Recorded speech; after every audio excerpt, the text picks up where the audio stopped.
when your time is coming, there's no one that can stop it. And as long as you keep working hard, you're gonna get there.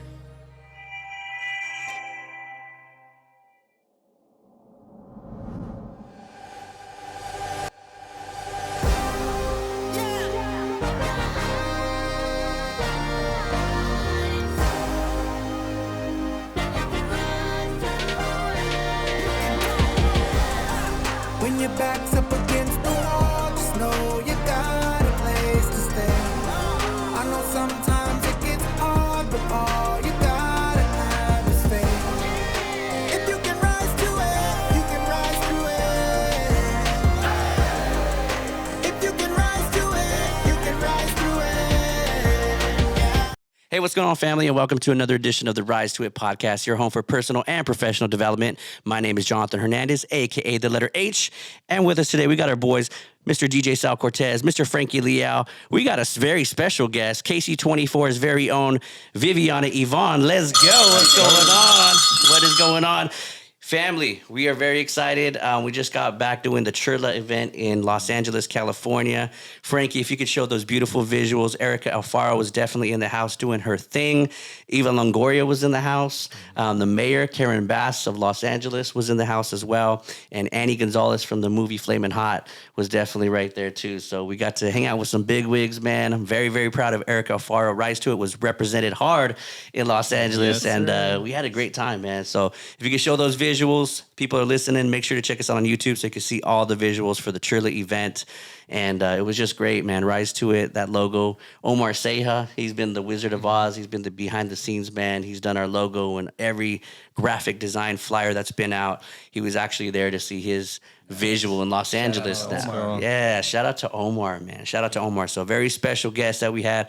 But we got a very special guest with us today. So Vivi, I call her V, all right? So me and V, we've been rocking and rolling and talking and building our relationship, and just very, very proud of your success. But also, it's been a blessing getting to know you. So welcome to our show, Rise to It podcast. What's going on? Thank you. Thank you guys for having me. I'm really excited to just chat with y'all about any and everything. I'm an open book. That's one thing. I don't hold back. So yeah. Excellent. So talk to us about her journey. Low key, I don't know if Sal and Frankie know this. I was seeing you work at Fresno State University for the Fresno State Focus. So maybe tell us a little bit about that experience. Yeah, so I transferred from Fresno City, and I knew I only had 2 years at Fresno State to do what most people do in 4. So I went in with my feet on the ground, ready to work, and it was really a great experience. I think, being a little older, having that mindset of I'm not here to just pass. I'm here to set myself up for my career as soon as I graduate, and had a lot of great professors and met a lot of great people along the way too, mentors from different internships and things like that. And it was just truly, I remember when I was debating staying here for Fresno State or going to Cal State LA, because I had applied there as well. Really wanted to go to Los Angeles. My family's from East LA, El Monte, and so kind of just even still want to go there at some point. But Fresno State's program just was above anything else, especially for broadcast. A lot of schools have great communications programs and journalism, but specifically the broadcast emphasis at Fresno State was really good. So ended up going there, and I'm so glad I did. We have our own newsroom on campus. We have our own newscast that airs. So when you're a junior or senior, you can take that class, and it's your capstone project. And so you're reporting live, you're writing packages, you're producing, you get to do a little bit of everything. You're directing. So you just get a real feel for how, your career is probably going to be. And so I had a great time there. It was really fun. Nice. So it sounds like you're getting a lot of reps in, building up towards your ultimate goal of broadcasting, right? Mm-hmm. Yeah, I know reps for us, I think that's probably the biggest thing. So going through those steps and stages there, I'm sure was super helpful. Yeah, exactly. Yeah, so V, I'm going back a little bit. So I seen you on Fresno State Focus, but then we actually had an event where you were interning. And so you got to see us live and direct, and I believe it was in Armona. JR, I believe, was the DJ for that one. And so I already seen you, Fresno State Focus. I seen you on, I think it was Instagram. And then I seen you bubbling, okay, now she's interning. In my mind, I was like, this is the next one up for sure. And then you got your gig. So what was that like? Like that special day, take us through it when they called you and said, hey, we want to hire you. We want to get you in front of these screens. Your hard work has ultimately paid off. Right. Tell us about that day. Yeah, well, it had been something, like I mentioned, that I had been working towards, and just a little bit about news and news markets. They range from like 1 to 100 and something. Mm-hmm. And typically when you graduate, you have to go to those 100 and something markets to start off, do your time, pay your dues, and then you can climb the ladder, right? And eventually get to like LA, Sacramento, San Francisco, New York being the number one. So, through college, I was told like, you can't start in Fresno. That doesn't happen. The people who have started here have started behind the scenes, like producing. They don't go straight on air. And so I had kind of thought like, oh, okay, well, that's not going to happen. But at the same time, I wasn't ever raised to believe that other people's limitations or the way that things have been is necessarily the way they're going to continue to go. And so I had just kind of had this, I switched my mindset. And I'm like, you know what? No, just because it hasn't happened doesn't mean it can't. And that's why I also worked really hard. And so KSEE and CBS 47, because they're owned by the same company, one of their managers had been watching me on social media for a long time. And that was something I really knew I had to brand myself and constantly post my work, my stories. If I was out at a scene, I was already acting like a reporter and just, showing shots and videos of what was happening. And so he had been following me for a while and asking me, when do you graduate? Have you graduated already? Do you have plans? I want to talk. And so showed interest very early on, but still it wasn't like, we're going to hire you or, here's the contract. So I was still unsure. And as we got closer to graduating, he had actually called me and said, hey, I want you to come meet our GM and tour the station, and then the GM had emailed me saying, yeah, hey, can you come, want you to meet some people. And it was an interview. And so I went to the station and talked with him and one of the managers and just, explained why I love journalism and what I'm doing. And from there, it was, I think I got that offer shortly after. And that was before I even graduated. Oh, wow. So I knew I had that ready. But at the same time, I wasn't closing the doors. I hadn't even applied anywhere. So I was still very, didn't want to just throw all my eggs here and be like, this is the place. And so I did talk to some other stations, smaller markets that were going to be, Bakersfield. Someone from Reno had reached out to me. There's other places too, but I just can't remember.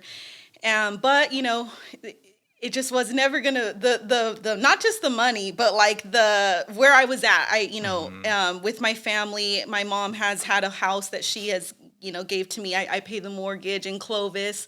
So I had roots here, right? Born in Clovis. It was going to take a lot to not start in a top 50 market with a photographer, not having to MMJ it, which is doing it all on my own with carrying my own equipment and setting up everything and getting to start in my hometown. And so, of course, I chose Fresno and CBS 47 and KSEE 24. And it's still a feeling that I don't know if it's really hit me yet. I wake up every day and I just feel super blessed because it's something that I worked really hard for. It was not luck, but at the same time, it's kind of just, I take it with a lot of responsibility, and hopefully it opens the doors for other students who maybe they say, well, maybe we don't hire these people, but we should be looking at them because not only can she do it, she's doing it well. And so hopefully that's what I hope it does for people coming up behind me. Wow, that's wild. Yeah. So my niece is a broadcaster, and she had to leave LA, and I think she started in Arkansas, and now she's in Kansas with an ultimate goal of getting back to California. So that's beyond, because I remember early on when she was talking with the family and bringing up how where she was going to make her move to, and it was just like, wow, Arkansas. I don't know what you report on in Arkansas, but more so to take it back, what really stood out to me in what you just shared with us is you were already doing it on social media. So hold on, you mean like you would go? Tell me that process. Do you listen to a scanner and all right, let's go. Let's go record. Hairbrush. Here we are. How does that work? So Okay, another weird thing about me is like I've always had a scanner app on my phone. Okay. I don't anymore. And I didn't even know what the codes were, like, or what they meant. So I'd have to Google things like, what is that? But no, I mean, I didn't do that on my free time, but I did have an internship. No, I love that though. I think that that's with the goal of you where you wanted to go, you were already doing that, which is ultimately what caught their attention, which landed you and kept you in Fresno. Yeah. So I love that. I'm just curious, like, what is the process for that? Because that's huge. I think there's a lot of people that think they want to go somewhere, but they wait until, they wait till they have the title. Yes. And they think that when that day comes, boom, you're just going to start acting like this or that. You were doing it before. Right. Yeah. So ultimately, you became the title, the title came looking for you. Right. Which is kind of cool. So again, what was your process doing it on social media? Yeah, so I actually, as he mentioned, did my internship with ABC 30. And so during that 6 months, everything, even what I was doing at Fresno State, I'm really good at, I think I'm really good. Y'all can tell me, at social media and like getting my stuff up. So I've always loved taking pictures, shooting video. I have an aesthetic eye. So like if something's out of place, I know to move it. I know not to get that trash can over there and just make it look really nice.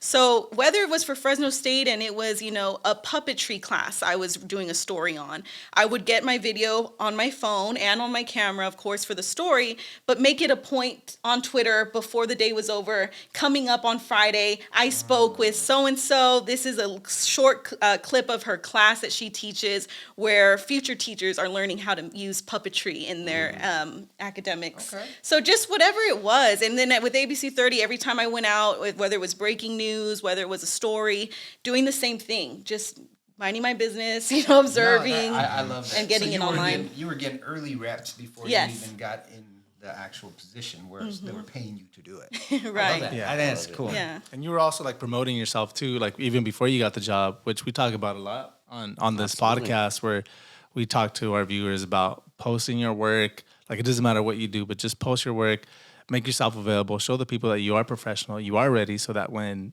the opportunities come, they're going to come knocking at your doorstep, and that's pretty much what you did. Right. Yeah. Social media plays such a big role too today in journalism. It's in everything, right? So if you don't know how to do that, it's kind of like makes your employer wonder, Yeah, you figure you got to blend the best of both worlds, tongue twisted. Because now you see a lot of people turning towards different areas for news, or they go to they source it from different places to get the broader picture, I guess, of it all. But I think the TV thing is always going to be there because that's something that you turn on first thing in the morning, and it's there almost passively. You don't have to go looking for it; it's just there, and I love that about it. So nice. You love that about it, but the time and the news. I mean, we're filming this about 5:30 p.m. Right. Now, you explained to us, this is like your bedtime, V, right? So take us through your day, getting up. Everyone's asleep at that time, I'm assuming, right? So take us to a typical day through V's world. Yeah, so I try to go to bed like 4 o'clock, but I'm not asleep at 4. I'm just unwinding, right? So I'm just watching Netflix or on my phone, responding to things. And 4 p.m., right? Yes, at 4 p.m. I mean, it doesn't always work out that way, but that's like the best case scenario for me. And then I typically fall asleep like about 5 and try to get my 8 hours, and then wake up at, between 1:30, sometimes earlier, because if I have a live shot that's an hour away, and we go live at 5 a.m. So instead of coming in where I can come in at 4:15, now I have to be in even earlier to make up for that driving. Like today I went to Exeter, so that, had to go in early too. So, but on a normal day, I'll get to work at 4 a.m. and figure out what I'm doing for my live shots. And sometimes that's already planned, and sometimes it's not. Sometimes it's planned, but then there's breaking news, and so I can no longer do what was planned. I have to go cover this. And then that's the live show from 5 a.m. to 7 a.m. So I'm going to do about 6 to 8 live hits, each 1.5 to 2 minutes long, depending on what I'm covering. And then go back to the station, sometimes take a break, but I don't really take breaks often. I'm really bad at that. I need to start, but hold me accountable. But yeah, and so then I have to go shoot another story with my photog, and it's usually something totally different than my live shots, and that's what I end up packaging, turning into what you guys see on the news about a business or a crime or something good in the community, an event, and so I flip that package for the 4 p.m. and that ends up going live, and then I usually am off around 12 or 12:30. Sometimes I stay later if the story's like really big and I get sent later. Of course, I have to make up for that time and stay, but that's like a typical day. Awesome. That's That's a lot. It's 4 a.m. to noon. Yeah. 12. That's your full day. Yep. Now, at Rise to It, a lot of people that know us personally, they know we're big foodies. Now, when you're describing your schedule, I'm wondering, when do you eat? Like, when do you slide in some time to get fed? Well, that's something too that really bothered me, like just to be like transparent. There's a lot of pressure like on women in news, especially. I mean, in everything that we have to look a certain way. And something that I've observed, not from everyone in news, but a lot of female reporters, they don't eat through their day. And as I watched that, I was like, I can't do that. Like, how are you guys not eating? I don't care how, thin or whatever you want to get. Like, I can't not eat. And so that really concerned me. But I'm going to be honest, like I pack snacks. Sometimes I take maybe something I meal prepped, but I never get to it. I never get to that meal. I'm always just eating the fruit, the nuts, the candy. Like, it's not good. But yogurt, I try to be better some days than others. But you just eat when you can, especially like when you're, an hour away and you're driving back. Like today I ate in the car and ate a sandwich, and it worked out that today for the first time I had a sandwich for lunch. But it's really hard because I'm the type of person where I think I see food as a reward to finishing something. So if I know I still have this, and this to do, my brain will not stop to even think, go take 20 minutes, heat up your food, come back. Like, I just can't get myself to do that. And then in my day, I just don't have time. So I don't eat till I get home usually. I wish my brain did that. When I'm hungry, it's like, go to the microwave, drive through, here we go. Even with food, you've got ambition to go and set a goal. I love that. That's how you get where you're going, I think. Yeah. That's a lot of energy. You came in and you brought some light in with you and the positive vibe. So I feel like you carry that throughout your day. Mm-hmm. When you get home, right, and you shut the door behind you, is there like a big sigh and like, okay, chill, or does that little motor keep going and keep you up? It's not an immediate turn off. In fact, I'm usually so excited about whatever happened, whatever story I covered, that I have to call my mom and tell her hey, this is what happened today. This is what I covered. And she's a big part of my life and someone that I call every day at least 3 times a day. So we're very close. Oh, wow. And she lives in Modesto. So I never want her to feel like she's missing anything. And so we talk, and sometimes we talk for like an hour. The first thing I do, though, is change and take off all my makeup.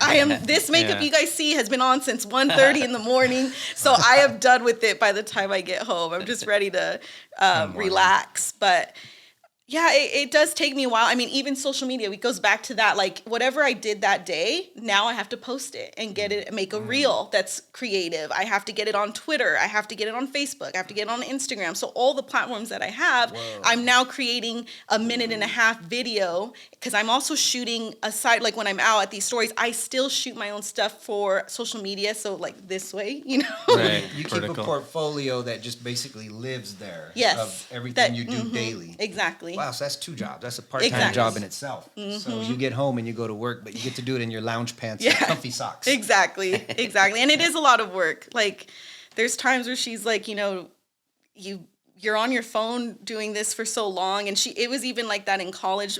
But again, it paid off. Like, it's just certain things. Like, I firmly believe like a few years of sacrifice and just grind will definitely get you somewhere in the future where you can put that phone down for a week. Yeah, there we go. Bars, there we go. I feel like the days of just going to punch the clock at 8 and then punch it at 5 with 2 breaks and a lunch in there. For those that want to be in the creative. And in a way, I know you're out there and this is broadcast, but you still have to be creative with your posts and the way you articulate them. Just the way you were saying, knowing how to frame the picture or whatnot for yourself. That's creative in itself. So anybody that wants to be in that world or space, it's a lot more than just showing up, at a certain time, right? It is. And we got creative people on our team, like Frankie. We've talked when you do a shoot and afterwards you're still on a high, people you've met and you meet all kinds of celebrities, right? And you're still on that high, that adrenaline kick from Dre. He's in New Orleans right now, shutting down a comedy show. But all of us, we talk about that. Like even after our shows, we're like, yeah, that was good. We could have done this differently, but we're still excited. It's still fresh, that energy for sure. Well, you're like super self-driven, and I teach. I'm also a high school teacher. I teach photography and video productions, and we do a video bulletin. So everything you're talking about is what we do in class. And I just told my students this today. Like, you have to be self-driven because with my video production class or with my with the video bulletin that we do. So my advanced students do that, and they take video 2 because video 1 was fun, and we're all doing like the same class projects. With the video 2, they're all doing their own individual report, like they're reporting and they're on their own basically. So every Friday they got to put out a video. So they have to be self-driven, and some of them at first kind of struggle because they're not used to it. But I tell them this is like the closest you can get to like a real world job, where you have to put out your own work. Like I can give you ideas, but you got to go find those ideas, basically. She's speaking your language, too, because I'm hearing some words, packages, and this and that, and I'm like, I think I know what that is, but I don't really know what it is. Because you brought it up, and I'm glad you did. So packages, could you explain what that is to the viewers at home that don't know what a package is? Yeah, so a news package is typically 1.5 to 2 minutes long. That's like long. That's like maybe you really did a special on someone. I know we do a lot of things, especially if the crime was really serious and there's all these updates now about the suspect or things like that. But it's just 1.5 minutes usually, and it's what you see actually on the news when you see the story and the reporter voice over the video, and then you see the actual person they're interviewing and they say something, and then it goes back to the reporter over B-roll, which is just the video in the background and all those different shots of whatever they're talking about. It's not live shots. No. They're edited shots, or they're filmed, and then you guys go back in post-production, put it together. The anchors are talking about it, and that's what we're looking at. We're looking at the footage. So that would be like a package. Yes. So the anchors will intro it like they'll say a new grocery store, free grocery store is now opening in Fresno. CBS 47 reporter Viviana Yvonne shows us where you can now get these free groceries. And then boom, they take the package, and you'll hear my voice first, and I'll say something like usually it's like one line, the attention grabber, right? And then you'll hear it directly from someone that I talk to now on camera. And I don't edit my videos. Okay. A lot of reporters do. I just don't have, because my schedule's so crazy, I don't have time. If I did, I'd have to be there till like 2 or 3, which is just overtime. And, they're like, no, go home. Yeah, someone else will edit your package. Yeah. So do you guys have editors there, just cranking out videos all day? We do have editors, but they don't just edit. They have to do a lot of other things. So I try to lay out all of my, I pull my shots down on Premiere Pro. I pull B-roll that I know I want in certain places. This is that language I was talking about. Sorry. Okay. It's just a bunch. I get it. It's the editing software, right? Yes. And I just try to help them as much as I can, which isn't a lot. So that way, at least all they have to do is open it. They don't have to go dig for that soundbite that I want. It's already there. And they just have to fill it with video most of the time. Nice. Very cool. Now, Viviana, you talked about Modesto. We've worked a lot with the South Valley 661 fam, of course, 559, but from the 209, correct? Yes. So talk to us about the Little V growing up here in the Valley. Yeah, so, I was born in Clovis, and I was there until 4th grade, and my dad at the time was commuting to the Bay Area. And so we only saw my dad on the weekends in Clovis, and my mom got really tired of that, and so she was like, we need to move somewhere where you can come home every day. And so that was Modesto. And I was so mad. Little B was so mad. I didn't want to go. I was kicking and screaming. I had, my friends, my brothers, like everyone was here. And we moved, and I had a rough time in Modesto. It was not an easy place for me to grow up in. A lot of things happened as well there with my dad and his diagnosis with cancer. So there is a lot of things. Like, we could talk about that in itself. So it wasn't. I don't regret any of it. It made me who I am. It made me strong. All those cliches, but it really did. So it had valuable lessons that I will carry with me forever. But it was a hard time, most of it. When I met you, I felt the same with Brittany Jacob, and our sister from another mister. She's doing some big things in the Bay. Her. I love her. We all love Brittany, man. She's great. But you have a lot of those same qualities, right? And so who did you get that from? Like, your upbringing, your father, your mother? Were there some teachers that were instrumental in your growth? Definitely my parents. I think I shared with you when we met that I know God, sees our path, and without them, I think I would have ended up in a very dark place. So had I not had that solid foundation to constantly be able to go to, life would have been very different for me. But my mom is so badass. Like, can I cuss? I don't even know. She got her master's from Fresno State in social work. She had my brothers when she was 18 and 20, I believe, very young. She ended up divorcing from that marriage and then meeting my dad and having me in her late, I think she was like 38. So my brothers are like 18 years older than me, which is crazy. But she has always just been so inspiring, a model of strength, a woman who can do it all. She worked, my dad, he worked right after we moved, that plant he worked at closed. So he had to start figuring out other career options. He got into real estate, and that's why me and him were so close. He was home more. And so he would take me to like soccer practice, pick me up from school, we'd make dinner for my mom because she would come home, late. But she was just, as a social worker, always teaching me that there's people in the world that are hurting or less fortunate, and it's our responsibility to help and to do our part. And she really just always made me feel like I could do anything and that I had a voice that mattered. She was always talking about how proud she was to be Mexican. Her brother actually worked in the fields with Cesar Chavez and was part of that like movement too. And so she has a lot of activism in her blood. She passed that on to me too. And so just a lot of powering through. She was one of 12. And her siblings were poor, and they had to like jump and look for food in garbages growing up. And so she came from, to go from that and being abused by her mother to getting her master's and being the only one of her siblings who didn't develop like an alcohol or drug addiction. Not all of them, but a lot of them did, and some of them passed. That's where my middle name comes from, Yvonne. So she really broke tons of generational curses and set me up, because I know that's a privilege too that I have. I had a mom who went to a 4-year university and got her master's. And so I could go on and on about it. I feel like we got to get her mom in here for the next podcast. Yes. Oh, Yeah. yeah. Wow. That's amazing. No, I definitely, you got some of the genes that she had with that motor of just keep it moving. Yeah. Wow. She lived a few different lives. Yes. Yeah. Wow. What's she doing today?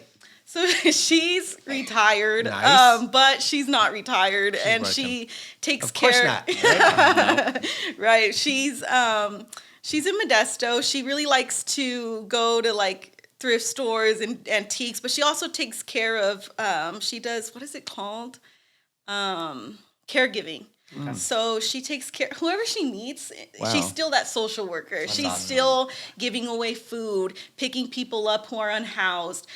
Sometimes I feel worried for her because she is getting older, and I get scared. Like, where did you meet that person? Exactly. And you're bringing them where? And you're taking them where? And I get freaked out, and so do my brothers. But at the end of the day, she's a firm believer in God, and she always tells me, God's got me, and I just like, I know, but he gave you wisdom and you shouldn't be doing that. So I'm sure the strength, a lot of that strength comes from her as well. Because I'm curious with this. So when you report on a story, whether it's a feel-good or a tragic incident, does it have an emotional toll on you either way? I mean, does it lift your spirits when you're somewhere and it's energetic and fun, or you got to report on something that's bad news? Yeah, I mean, when it's fun, it's a high. Like I was in a hot air balloon on Friday for the first time. Oh wow! Yeah, That's so super when it's cool. when it's Anyone else at this table ever been on a hot air balloon? Never. yeah, so that's like one of the, when it's high, like you have really great moments. Wow. But when it's, something hard, there have been times where, and not even so much like today, this lady has a sanctuary for farm animals who can no longer serve their purpose or something's wrong with them, that they have an illness or some sort of something. And she started to get emotional and tear up. And it's in those moments where like, I feel you and I wish I could like hug you, and you're human and you have compassion. And so even in those moments, it is a little, tough to hear people who need funding, who are struggling to make ends meet, but are doing so much good for the world, right? And just shining their light, and you just wish you had like everything they needed.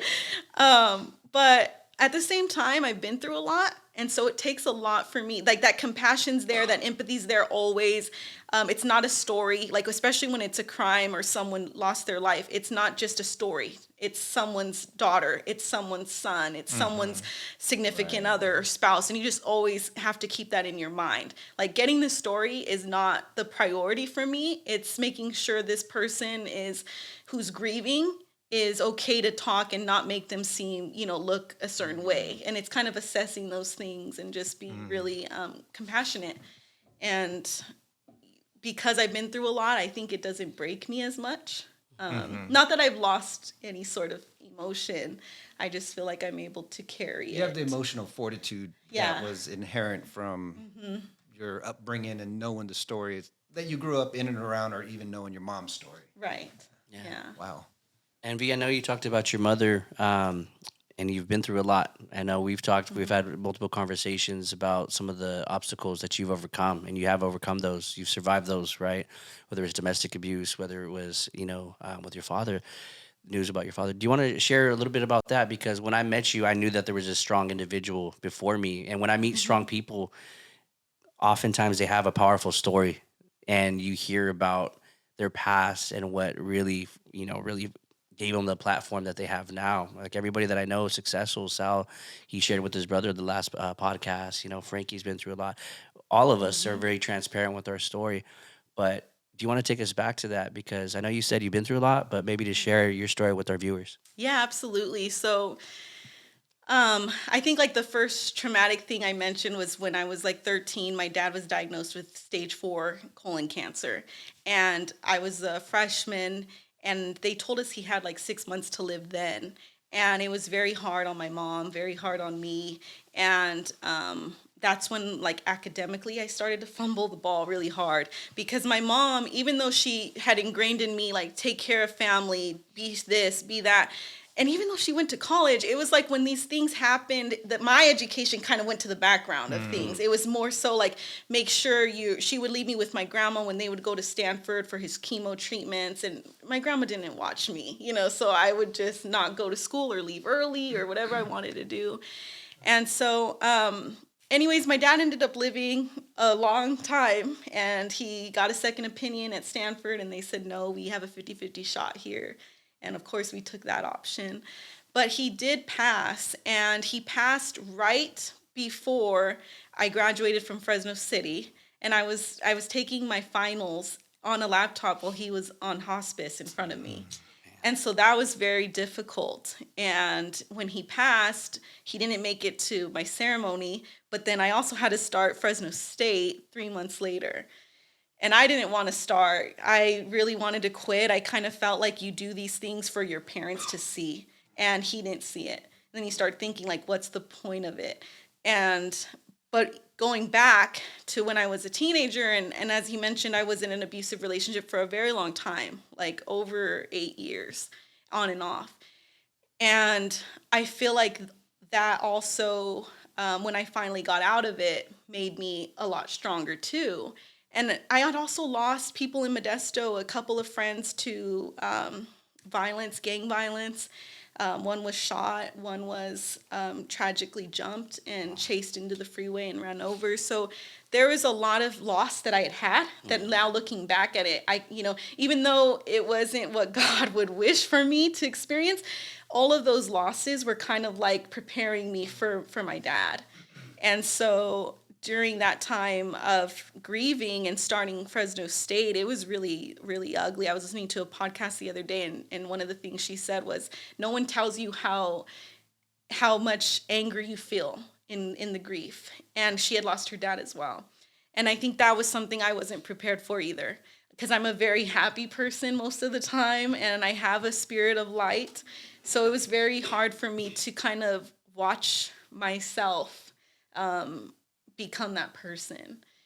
So it was rough. And I tell everyone now, like, if I hadn't started Fresno State, though, during that time, I don't know where I'd be, because it was a big distraction, and it kind of made me that fight or flight mode. Mm-hmm. And so the fight, of course, came because we don't know anything else. Mm-hmm. And so I did it, and I did really, killed it. So I just used all of that, and it kind of made me think, like, well, my dad, I remind myself my dad is still here. His legacy is going to live. Right. And whatever I do, he's going to be there. And so remembering, my mom would always say, because I took it really hard, and she had lost her mother, right, a long time ago. And so one of the things she said to me the next morning after my dad passed, I was crying on the curb in front of the house, and she had said, just to be honest with you, I've lost my mother, and now I've lost my spouse, and you are going to have it harder. And she knew what it felt like. And so she's like, yes, I'm mourning my husband, but I know you're going to be dealing with this a lot harder. And just by her saying that, I felt like she really understood, the loss I was feeling. Mm-hmm. And then she would tell me things like, but remember, you still have me. Because I would say, I don't want to live anymore. I don't want to do it. She'd be like, but you still have me, Mija. Like, I'm still here. And so it was kind of just remembering that you have no other choice but to keep moving. And the best thing that has come out of it is that now the worst thing has happened to me. One of the worst, right? The only other thing is losing my mom. But now that those things have happened, I know I'm like unstoppable. Mm-hmm. Like, I know that no matter what life throws at me, I'm going to make it. And that's the strength of God. That's the strength of everything I've been through, carrying me, and my support system, and so many other things that I have. And so it's a blessing in disguise, really. That's what happens when you lose someone like your parents. Yeah. Absolutely. So, yeah, and for sure, he would not want you to pass with him, hypothetically speaking, right? Yes, absolutely. So a great way to put it. Yeah. You did right by him and his legacy by fulfilling yours and possibly his dream for you, right? Yeah, I love that. Mm-hmm. Yeah. Go ahead. I know you're super ambitious and self-driven, and I know you've only been there for 3 months, but where does V see herself in 5 years from now? Yeah, I definitely want to try to get to a bigger market in news, but I also want to start a nonprofit. I also want to have, I just started my first podcast myself, and even being here with you guys, I think this is great and awesome, and I love what you guys do. And, I want this, but I want it for women. Sure. I want things to just be a little how I see it. And so there's a lot of things. I want to write a book. I have so many things I want to do. And so I don't ever put myself in a box. That is one thing I'm really against. There is no labels for me that can describe me or fit me or tell my story. Or what are you? Oh, I'm a journalist. Nah, well, yeah, but there's so much more to me than that. And so I just want to keep every door open and not say, I'm going to do this. And, it's I'm going to do whatever I want to do. I might run for office or something in the city, really, because I also love that too. So I don't know, but I know it's always going to be something bigger. Talk about this podcast. So what's your vision for it? I know we talked about a name, a V, in, I don't know if I want to share that with our viewers, if we want to keep it secret, but what's your vision for the podcast? Yeah, I just want it to be a place where because I talk a lot very formally for my career, and I want it to be a place where I can just share more of my opinions, my beliefs, and you can see me as a human, not me as the reporter. Exactly. And I miss that. I had started a YouTube channel before I even knew I was going into journalism, where I would talk about my journey with cancer. That's another thing, overcoming that, living with that. and just to help others. And so my only goal is to like inspire others, help others, lead others, and to really just any lessons that I have learned to share it. There is no gatekeeping here. Whatever I can share, especially with young adults and teens, that's really like where I've spent a lot of time just thinking of ways I can reach them. Growing up in Modesto, as I mentioned, I saw a lot of poverty. So getting into those neighborhoods and starting programs or just doing something, like I said, a nonprofit, to where I can help give them just, the basic needs that so many people don't have. And as long as you don't have food, shelter, and sleep and love, you're never going to get able to get out. And it's a vicious cycle for too many people. And so that's something that I really want to somehow create something to change as well. You got a lot of fire in your belly. Yeah. And I can understand where that's coming from because, working for the news station, you got to report kind of, I guess, topics that are trending or what's hot right now or what's happening right now. But there's the other side where you want to maybe broadcast what you're passionate about and want to share about. So I understand that. And then also one of the things you said is you want to kind of give a little of your opinion on this other route, because when you're doing journalism professionally, what's the motto? Is it like report with no bias or report with no, there's two things, right?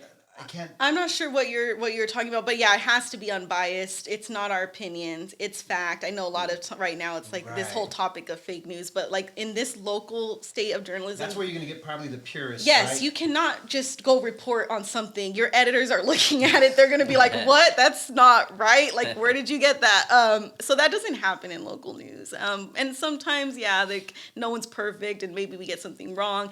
But for the most part, we can't share our opinion. We have to get both sides of something. That's the biggest thing, which isn't bad. I think that's, that's the best way to do it. Right, exactly. It's just every now and then I do an interview and I'm just like, wow, I'm just going to sit here and smile. But I'm thinking a million things. Right. Yeah, I don't ever want to be seen as someone who like doesn't have a voice, I guess, or isn't doing something in the community. That's like my biggest, fear, I guess you could say, is like dying and never leaving a mark in that sort of way. Interesting. So with that, do you ever get a say in what you get to report? How does that work? Yeah, you do. So every newsroom's different, and some people have like, I guess, more strict like news desk managers and or assignment managers, and so they have more of like a say in what you can or can't cover. But in my newsroom, they give me a lot of good like freedom. Not everything makes it, but most of it does. And so I'm looking for stuff all the time. And so that says something about your choices and what you're choosing to report. Yeah. What's a story that really brings a smile to your face? It could be recent. Obviously, the hot air balloon's pretty dope. I like that, right? But what's a story when I say, or I ask you the question, what was that happy time for you of like, wow, this was really, really entertaining to do this. This really fed my soul. What's that story for you? That's a good question. I feel like I've definitely done more of those bigger stories that made an impact when I was a student. Because again, it's not just the news of the day or the news of the week. It was more of like I'm writing for the Collegian with the newspaper. I also wrote for the New York Times as a student and got the front page of the national section. So that was like awesome. And that was also one of my like, it wasn't a happy story, but going to Planada during the flooding and hearing from these people and seeing because you heard about all this flooding that happened, and you kind of thought, wow, like, well, they're flooded, but you don't have like the visual of really how this is impacting them. So when I went over there, and just meeting the families and being able to share their house, who now it's gutted from like down here to here because of the water, and they don't have access to food and funds, and then meeting the guy on the street who has been bringing his taco truck every day since it happened and giving out free tacos to feed the whole town. Wow. And being able to tell that story, and then it gets, people see it everywhere.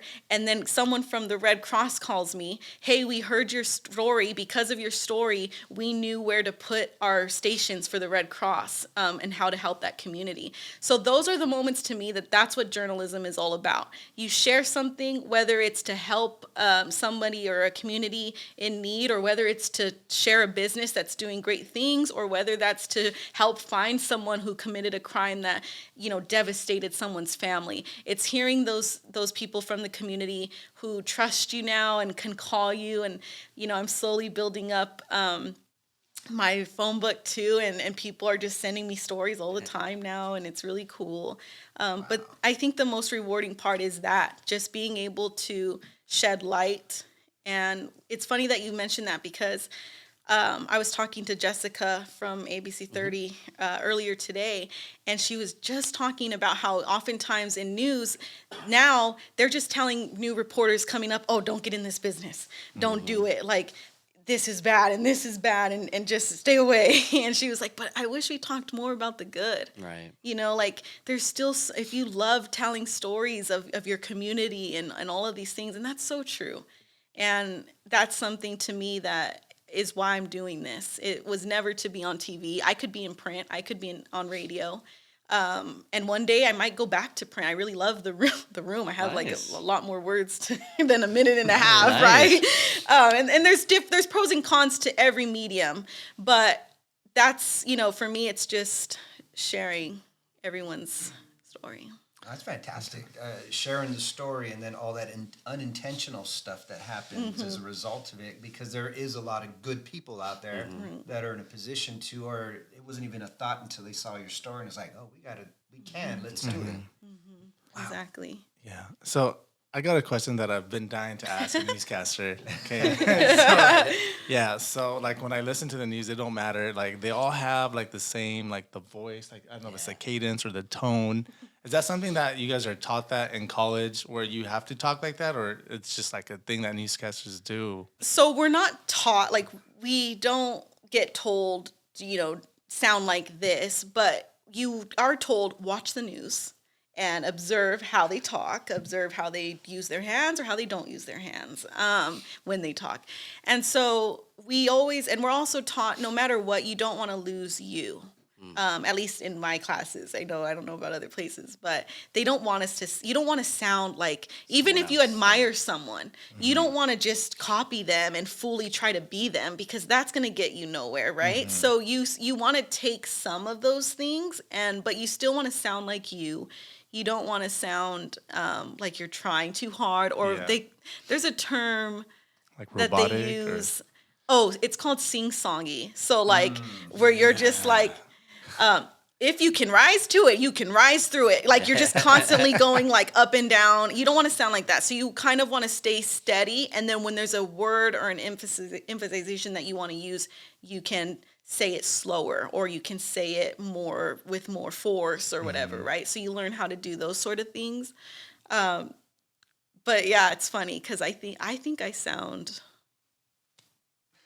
different. I sound different. People, like when I first started posting my stuff, my friends who some have known me since junior high, oh my gosh, your voice, like that's your news voice. I'm like, I guess, yeah. But it wasn't ever something I practiced.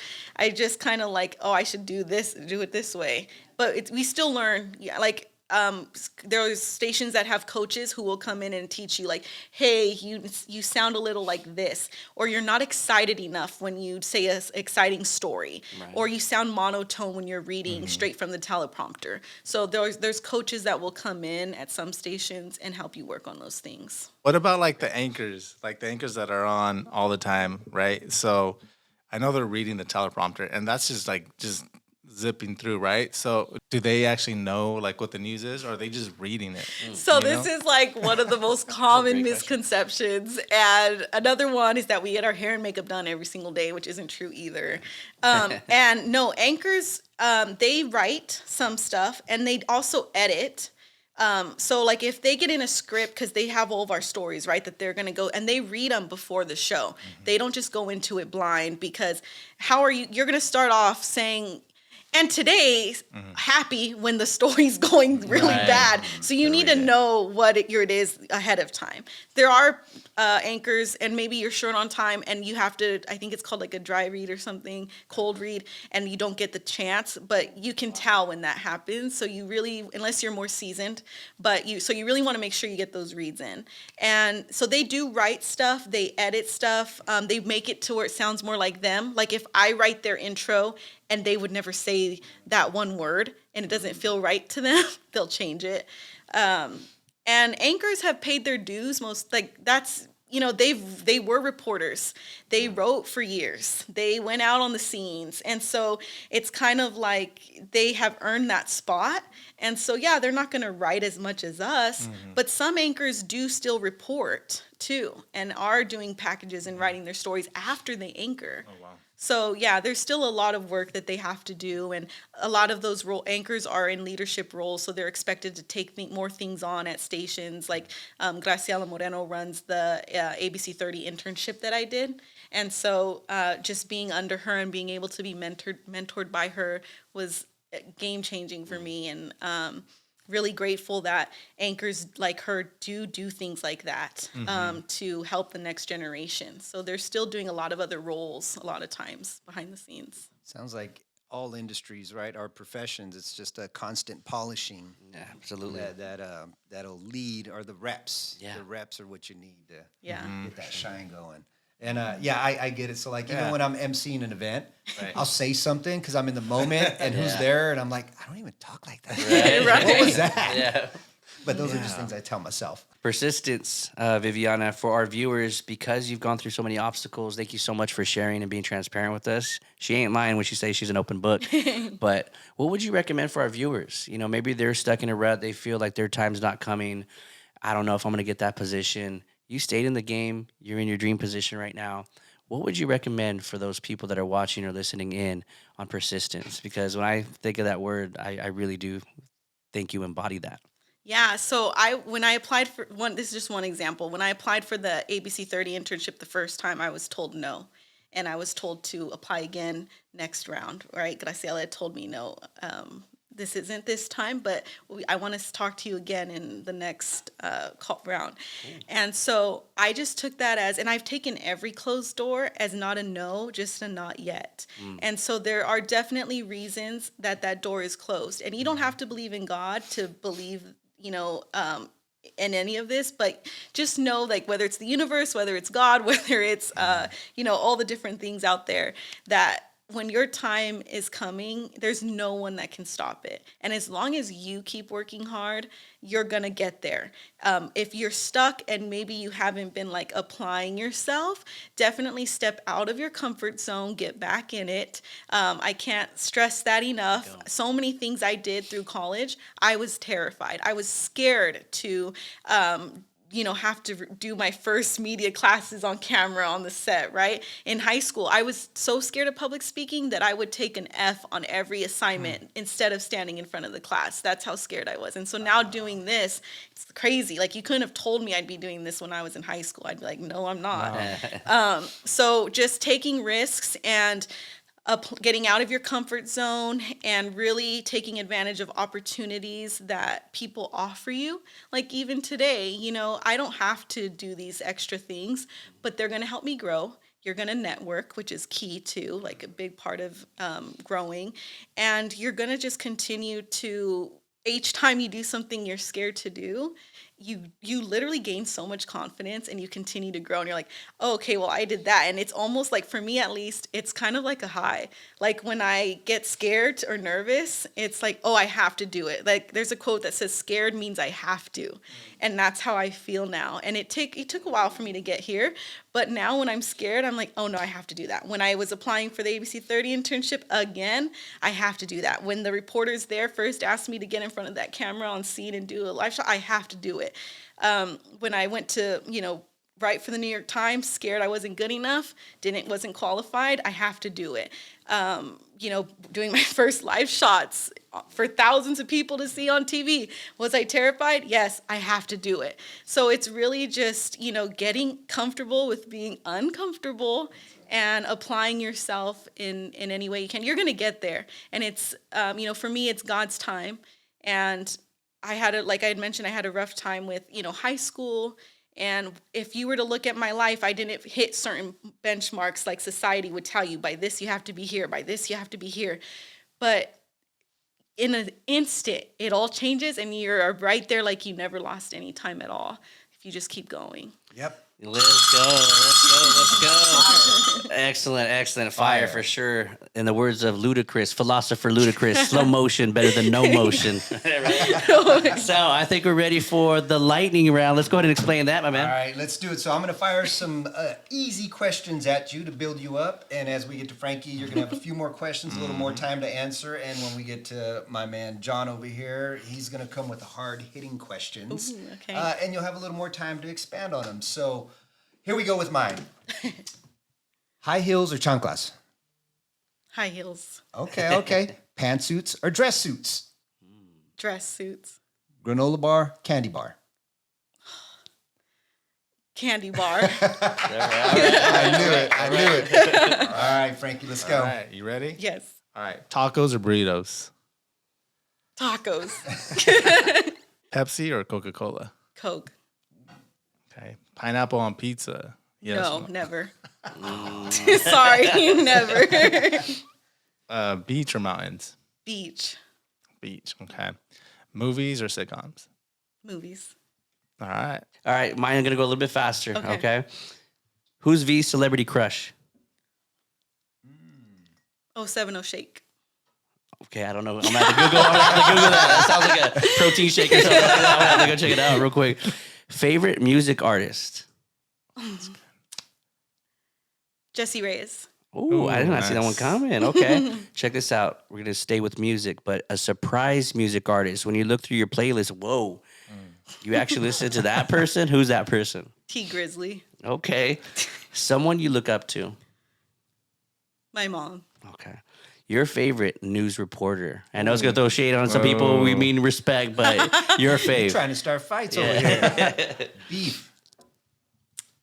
You can say yourself. I know, right? Me?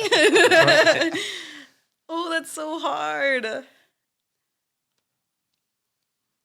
Was there someone that inspired you? And that was probably a question we should have hit early on.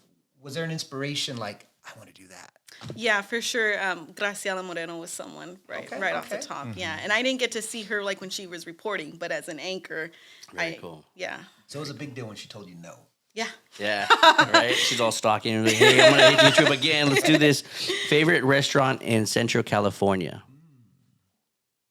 Taqueria Elegante. Ooh, okay. That was Yeah, fancy. I've been there a few times. It's been That's off what the that chain. means, elegante. Yeah. Oh, it's Elegante so means good. fancy. So good. So good. Yes, And tacos. V, one thing that you want people to know about you. You're in the public eye. People see you. I know you brushed on it just a little bit today. But one thing you really want viewers to know about you. Resilient. Resiliency. Yeah. And last question, where do you see yourself? I know Frankie said 5 years. Where do you want to be in 10 years? I want to be either in the Central Valley with like a beautiful home and 4 nonprofits in different parts of the United States, or in LA, near a beach with still even double, like maybe 20 nonprofits. Don't know other than that. Okay. Family, let's give a round of applause for Viviana Yvonne. Thank you so much for joining us. I know you got a crazy schedule. We really appreciate you spending time with us for sure. Yeah, thank you guys. It was so much fun. Thank you. I appreciate it. Hey, family, thank you guys so much for joining us. Another episode of the Rise to It podcast. 2 fingers spread. Try your best to stay positive. And as always, if you can rise to it, you can rise through it. We'll catch you later.